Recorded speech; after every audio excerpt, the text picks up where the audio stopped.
ભાવનગર કોંગ્રેસ એસી department દ્વારા જશોનાથ ખાતે વિરોધ પ્રદર્શન કરવામાં આવ્યું।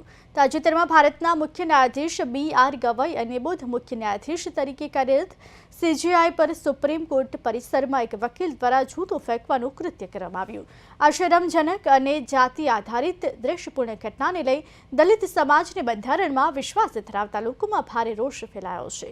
આ ઘટનાના વિરોધમાં ભાવનગર જિલ્લાના કોંગ્રેસ એસી ડિપાર્ટમેન્ટ અને શહેર દ્વારા જશોનાથ ચોક ખાતે વિરોધ પ્રદર્શન યોજાયું। પ્રદર્શન દરમિયાન દલિતો માટે ન્યાય, ભારત માટે ન્યાય, બંધારણ પર હુમલો સહન નહીં કરાય જેવા સૂત્રોચ્ચાર સાથે વકીલ સામે તાત્કાલિક અને કડક કાનૂની કાર્યવાહી કરવાની માંગ ઉઠાવવામાં આવી।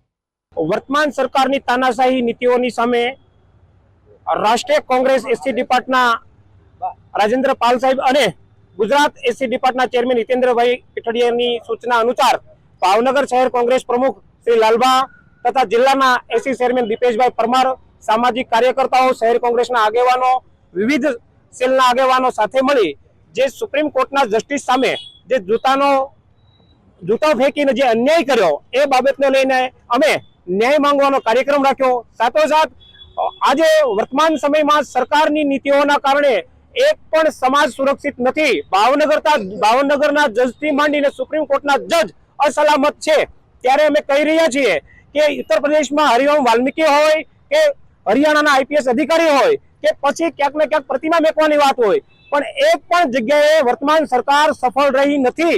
दलितों साथे अन्याय करी रही छे, भेदभावभरी नीति छे। तो आ नीतिने जागृत करवा माटे अने सरकारनी तानाशाही नीतिने दूर करवा माटे अमे आज आवेदन पत्र आप्युं छे अने कहेवा मांगी छे देशमां एकता कायमी जळवाई रहे एवुं वातावरण उभुं करवुं जोईए, संविधानिक मूल्यनी रक्षा थवी जोईए। परंतु वर्तमान सरकार जातिवाद फैलावी अने नाना समाजने टार्गेट करी रही छे ए खूब दुःखनी बाबत छे।